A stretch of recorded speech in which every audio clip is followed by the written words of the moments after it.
Good afternoon, Julia. Thank you very much indeed for joining us. Now, this is a survey. It's been going on for a number of years and it's commissioned by the World Health Organization. I always worry about anything from them these days. But it shows that basically drinking among 11-year-olds and 13-year-olds has gone up. It's gone up more by girls than by boys. 57% of 13-year-old girls and 50% of 13-year-old boys in England have drunk alcohol. I must say specifically it's England rather than the UK. We're told that the research across the UK suggests that actually the trends are worrying. But is this really anything to worry about? Because it depends how much these kids are drinking. I mean, this survey isn't saying these kids are all getting trashed in their bedrooms or in the park on a Friday night at the age of 11 or 13. They're saying they've tried a drink. And I talked to everyone in the office this morning. We did a little straw poll. My guests this morning, when did you have a drink? And most people had had a drink by that age. Should we be getting worried? Well, Julia, I'm going to come absolutely clean with you right at the top of this interview, which is that I had no idea we were discussing this topic at all. Oh, my gosh, Liz, I'm so sorry. I know there's something else I want to discuss with you. I had no idea they didn't tell you. Someone will be slapped, don't worry.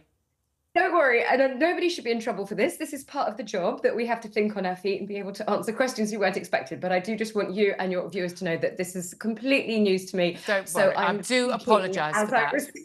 I'll get someone to call you and apologise for that, because they did know. They knew at 7:30 we were talking about this. So I'm so apologetic. But I'm sure as a parent you have a view on this. Of course I have, yes. And I'm a mother of 4, as you know, maybe you know. So my elder children are in their mid-20s. Well, I actually really rather agree with what you were saying at the beginning there. I mean, I think quite a lot of us had consumed some alcohol. I have to say I didn't at 13, but certainly by 15, I was, sneaking off occasionally with friends to drink alcohol. And it's relevant to this discussion, I suppose, as well, more seriously, that it's known that I lived with an alcoholic for a long time. I was in a relationship with a very serious alcoholic. So the subject of alcohol and misuse of alcohol is something that's very, very something you would be wary of as a result. Right. But it's interesting, and I'm thinking we heard there's lots of polls suggesting that youngsters, late teens at university, they're out drinking less. And people seem to think that's a good thing. I always think that's a bad thing, because I mean, I'm not encouraging everyone to go and get drunk, but often alcohol is something that people do socially. You're in the pub, you're in the club, you're chatting with friends, as opposed to a lot of kids now who are sitting, on their phones in their rooms alone. Right. Well, exactly. And so the thing with all toxic substances, which I would argue, yes, a mobile phone is probably a toxic thing as well, whether it's alcohol, drugs, whatever it might be.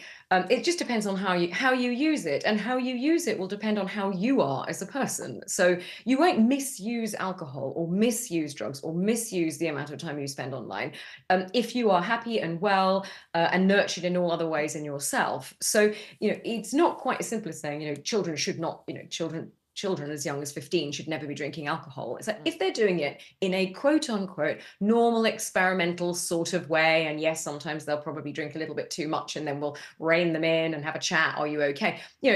It's much more about the holistic. Looking absolutely. At the way I think people do get a bit hysterical about this. Well, look, let's talk about what I know you did know you were being asked about.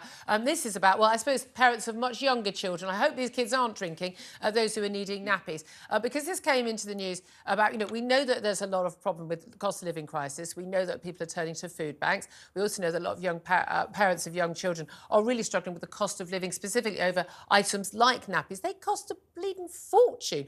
That and also formula for kids as well.